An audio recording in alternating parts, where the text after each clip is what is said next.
Boa noite a todos. É com alegria em nossos corações que estamos hoje aqui para nós falarmos um pouco sobre os ensinos do Mestre Jesus, essas sementes de amor trazidos para nós, para nossa compreensão e nossas melhoras íntimas.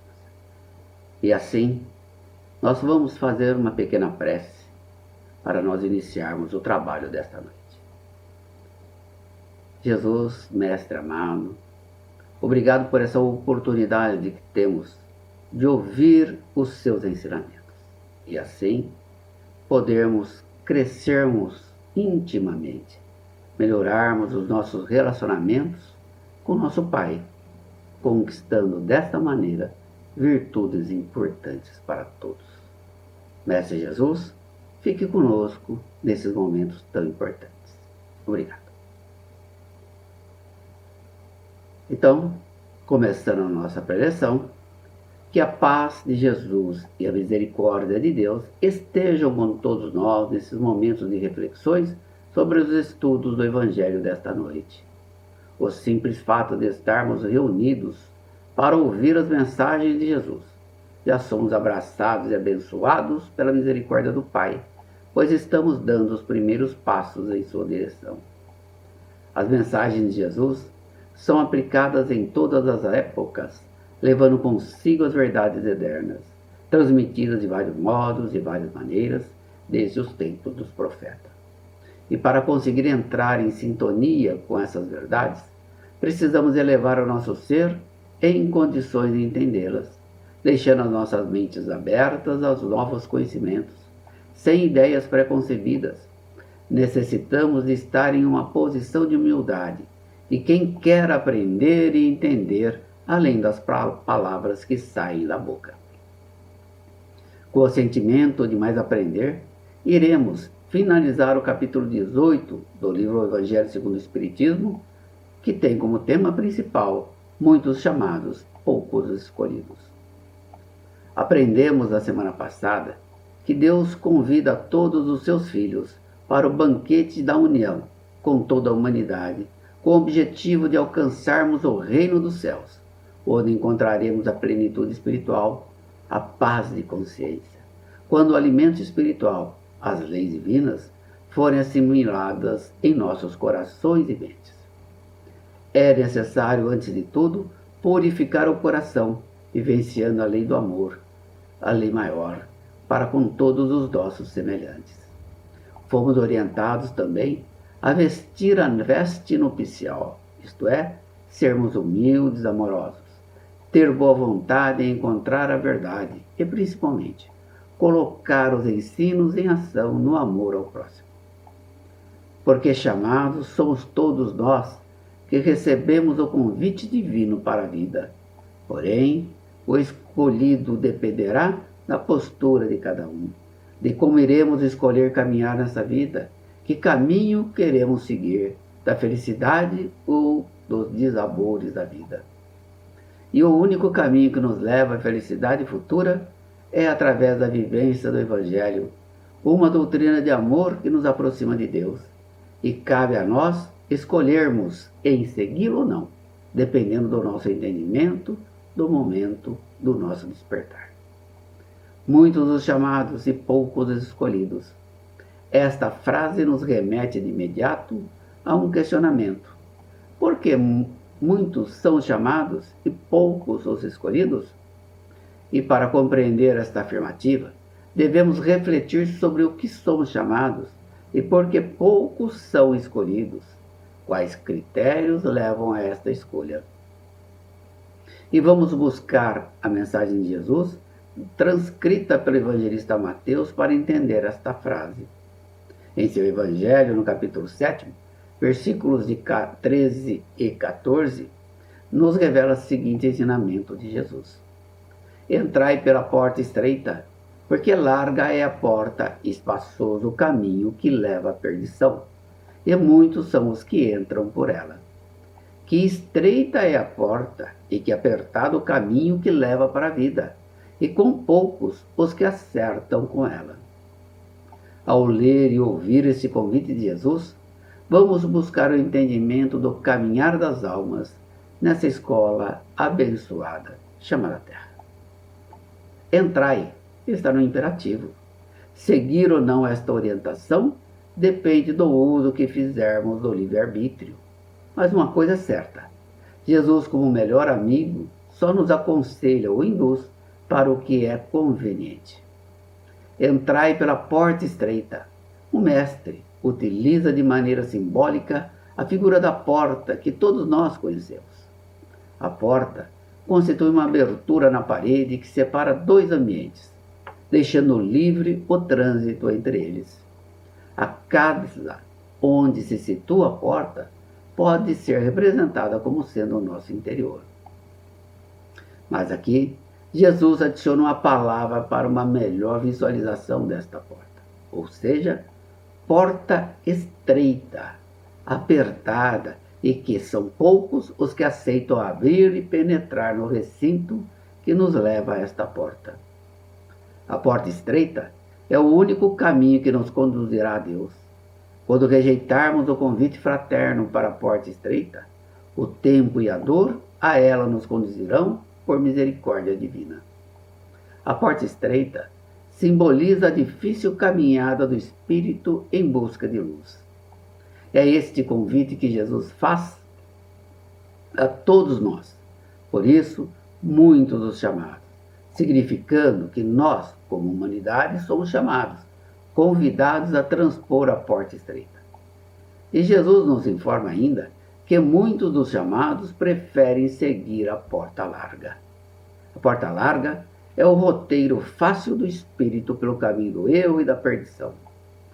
A porta larga expressa o nosso desequilíbrio interior, com que nós somos forçados à dor da reparação, com lastimáveis perdas de tempo.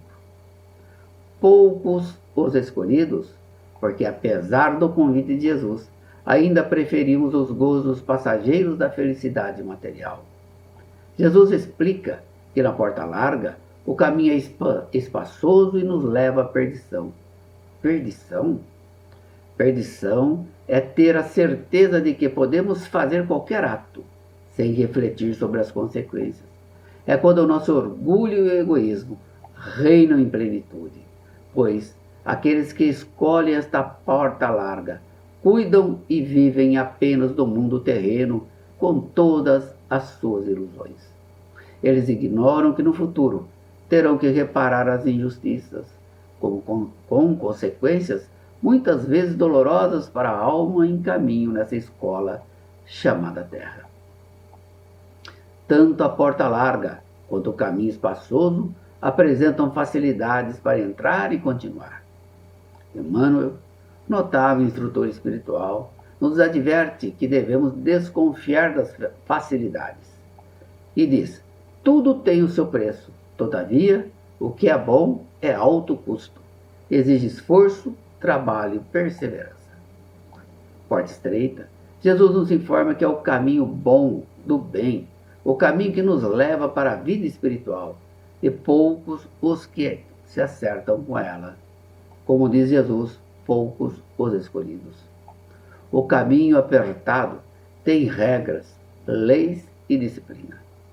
Aqui há o despertar das leis divinas no comportamento daquele que escolheu a porta estreita. É o amor florescendo em nosso interior e, como diz Jesus, nos leva à vida espiritual. Estaremos despindo a nossa alma do egoísmo e do orgulho. Para exigir renúncia, sobriedade em todos os aspectos, desapego às outras atitudes a trabalharem no campo educativo, nem sempre optamos por ela. Podemos entender também porta como uma passagem pela muralha do tempo. Se estamos falando de vida, e esta é eterna, pois, como nós sabemos, fomos criados simples e ignorantes e estamos em constante aprendizado e evolução, as portas, estreita e larga, pertencem à muralha do tempo, situada à frente de todos nós, e a construção representa a nossa própria vida, nosso caminhar e aprender pelas diversas oportunidades das existências corporais. Olhando atentamente à nossa frente, visualizamos a porta estreita e a porta larga, mas Conhecedores das leis divinas, não demoramos em reconhecer a porta estreita, que na maioria das vezes recusamos. Ela, a porta estreita, revela o aspecto espiritual em que nos permite marchar na senda evolutiva, com justo aproveitamento das horas. Estreita é a porta da salvação, porque o homem deve realizar grande esforço sobre si mesmo para vencer suas más tendências, na intenção de transpor ao lado o que poucos de nós se resignamos a fazer. É o complemento da máxima: muitos são chamados e poucos os escolhidos. Salvação significa, em nosso estudo, o esforço para caminhar rumo ao desprendimento material.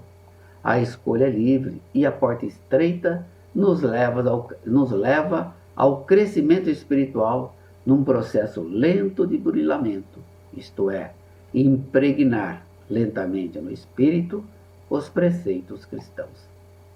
Quando escolhemos a porta estreita, a mais estreita de todas as portas, precisamos passar pelo fundo da agulha, despojando-nos de tudo que temos e ficando só com aquilo que somos. Disse certa vez o Mestre Jesus: quem quiser ser meu discípulo, renuncie a tudo que tem. É este ser despido, livre de todas as impurezas do ter, transpondo para a vida espiritual, mesmo encarnado. É o passo decisivo que leva à vida eterna. É quando largamos o nosso orgulho próprio e deixamos o materialismo para trás, ouvindo os nossos corações. A porta larga revela nosso desequilíbrio interior, a que somos forçados à dor da reparação com lastimáveis perdas de tempo. Larga é a porta da perdição, porque são numerosas as más paixões e maior número dos seres humanos envereda pelo caminho do mal e, portanto, é a mais frequentada. Este é o estado atual da humanidade terrena, porque, sendo a Terra mundo de expiação, nela ainda predomina o mal. Quando a Terra se achar transformada em um mundo de regeneração pela sua evolução natural, a estrada do bem será a mais frequentada. E diante das duas portas, temos o passado e o presente de nossas vidas. Após a passagem por elas, o futuro e a eternidade. Ou seja, do lado de cá, a sementeira do hoje, do lado de lá, a colheita do amanhã. A transposição de uma das portas é ação obrigatória para todas as criaturas, que sabe ser a porta larga a entrada na ilusão. Ilusão do nosso orgulho, do nosso poder, ilusão do nosso egoísmo, do mundo girar somente para nós. Ou ainda, esta é a porta dos caprichos enganadores da vida material, e a saída será pelo reajuste e pela dor. A porta estreita é a porta do serviço e da dificuldade, ou seja, é a saída do erro e, portanto, a entrada na renovação espiritual, a participação no banquete divino. A porta estreita é o privilégio, mas conquista acessível a todos nós, uma vez que o progresso está na lei de Deus e no dicionário divino não existe o termo privilégio. Numa outra passagem do Evangelho de Jesus, Lucas, no capítulo 12, versículos 41 e 48, nos ensina: o servo que souber da vontade de seu amo, e que, entretanto, não estiver pronto e não fizer o que dele queira o amo, será rudemente castigado. Mas aquele que não tenha sabido da sua vontade e fizer coisas dignas de castigo, menos punido será. Muito se pedirá àquele a quem muito se houver dado, e maiores contas serão tomadas àquele a quem mais coisas se acha confiado.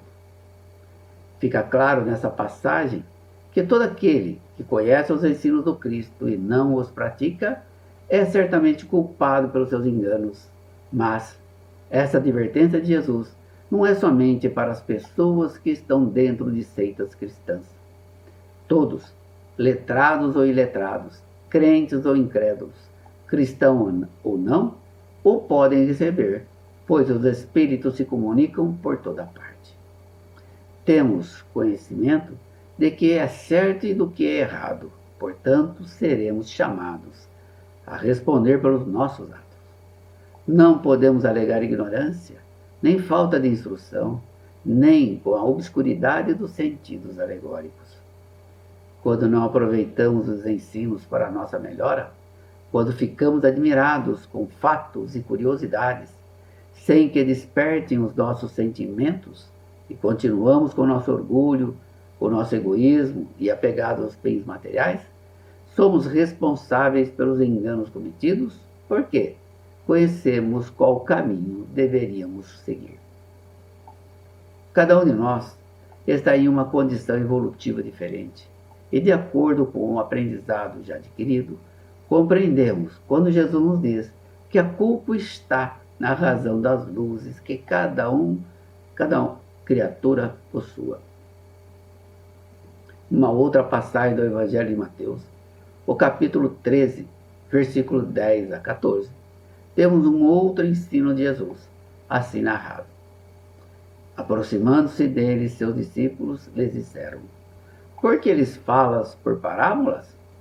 Respondendo, disse-lhes ele: é porque a vós outros vos foi dado conhecer os mistérios do reino dos céus, ao passo que a eles isso não foi dado.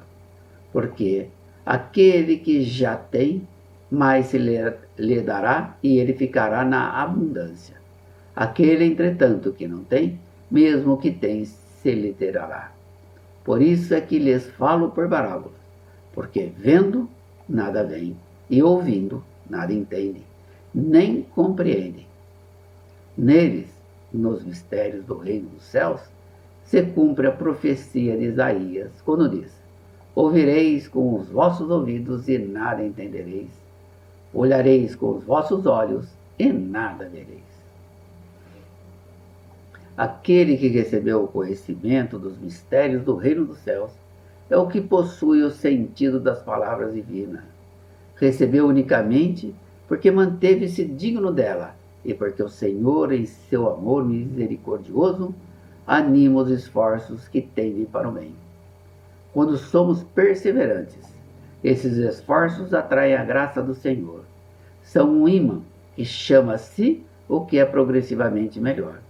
As graças copiosas que nos fazem forte para galgar as montanhas santas, em cujo cume está o repouso após o trabalho.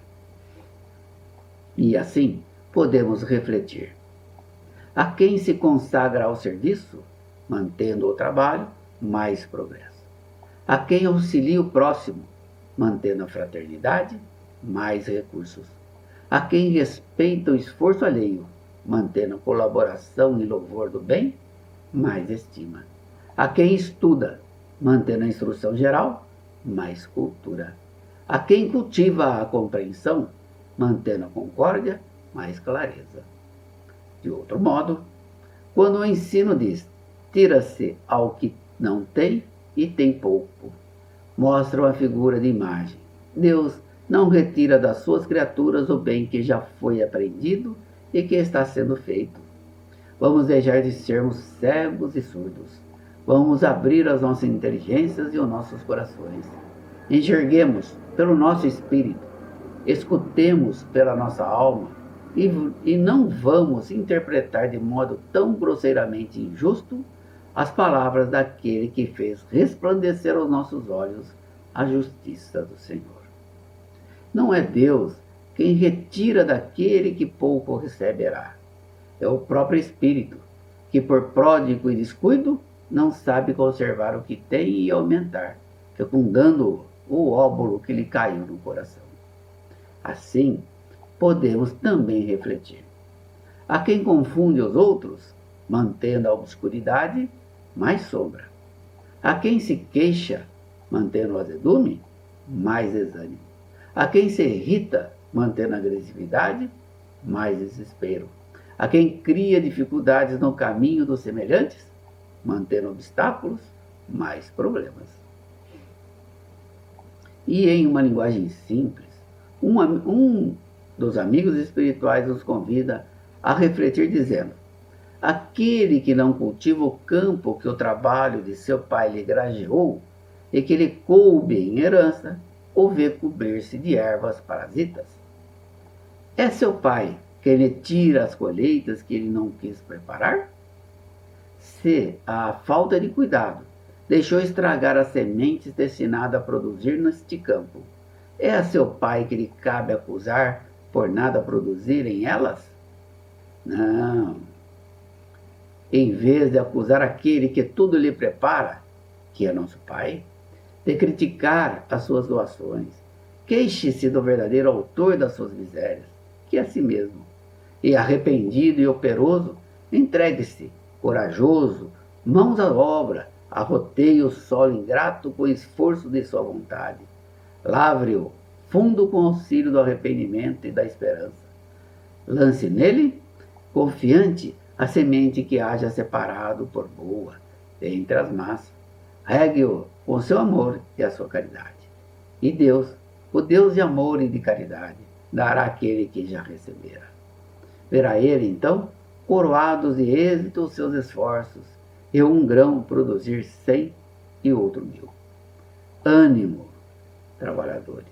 Tomai dos vossos arados e das vossas charruas, livrai os vossos corações, arrancai deles a cisânia, semeia a boa semente que o Senhor vos confia, e o orvalho do amor levará a produzir frutos de caridade.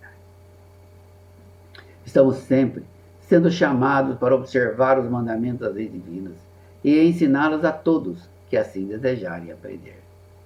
E esse chamamento está no irmão que dorme ao relento, no ombro amigo ao ouvir nossos semelhantes, na mão que sustenta, na boca que exala o perfume das palavras. Vamos utilizar todos os recursos intelectuais, materiais e morais que dispomos para realizar tão bem quanto possível a tarefa que nos coube como cristão e fazer tudo bem ao nosso alcance, seguindo sempre o roteiro traçado por Jesus.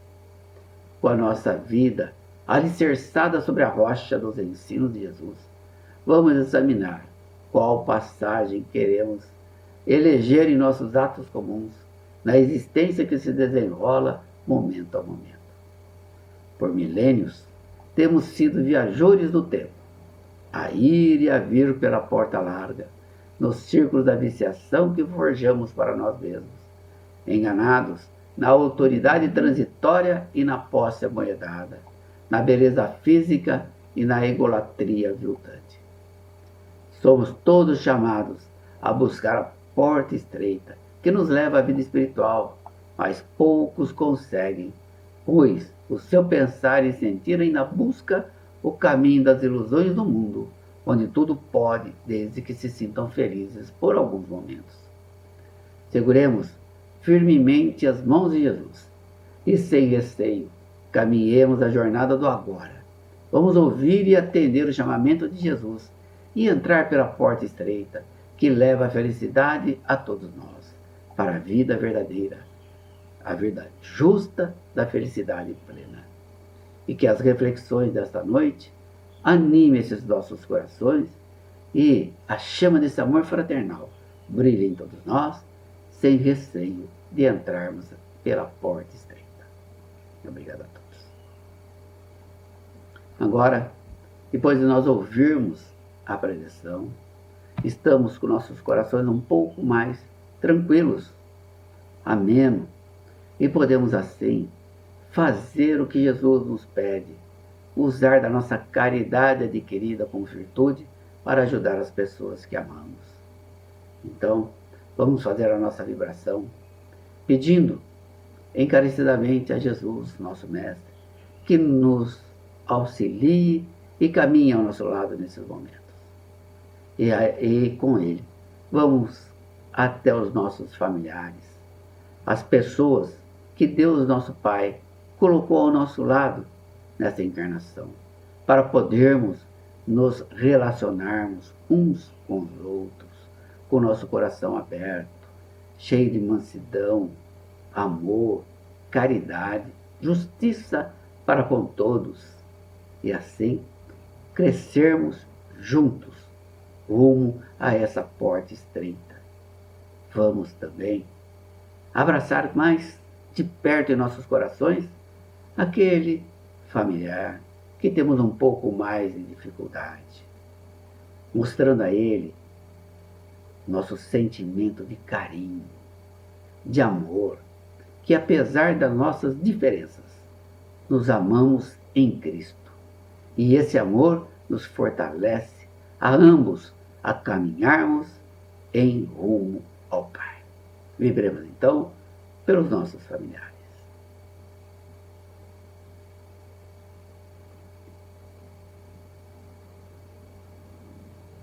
Agradecemos ao Mestre Jesus esses momentos tão importantes.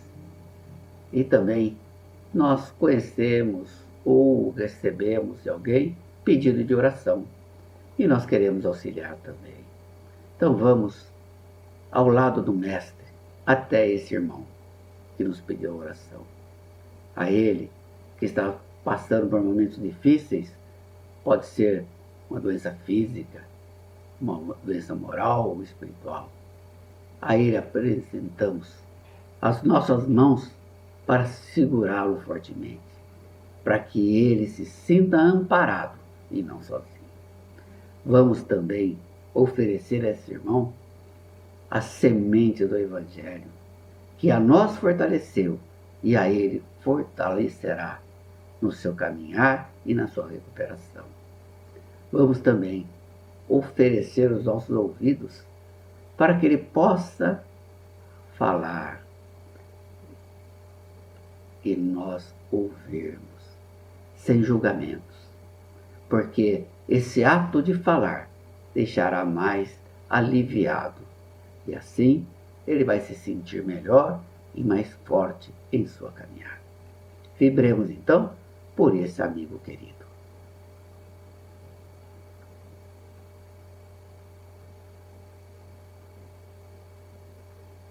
Agradecemos ao Mestre Jesus essas oportunidades tão importantes, que é a nossa doação de amor, dessa virtude tão importante a todos nós, que é colocarmos esse amor em movimento a favor do nosso próximo. Obrigado, Mestre Jesus, pela sua companhia. E a todos vocês pela companhia até esse momento. Agradecemos a todos. Muito obrigado.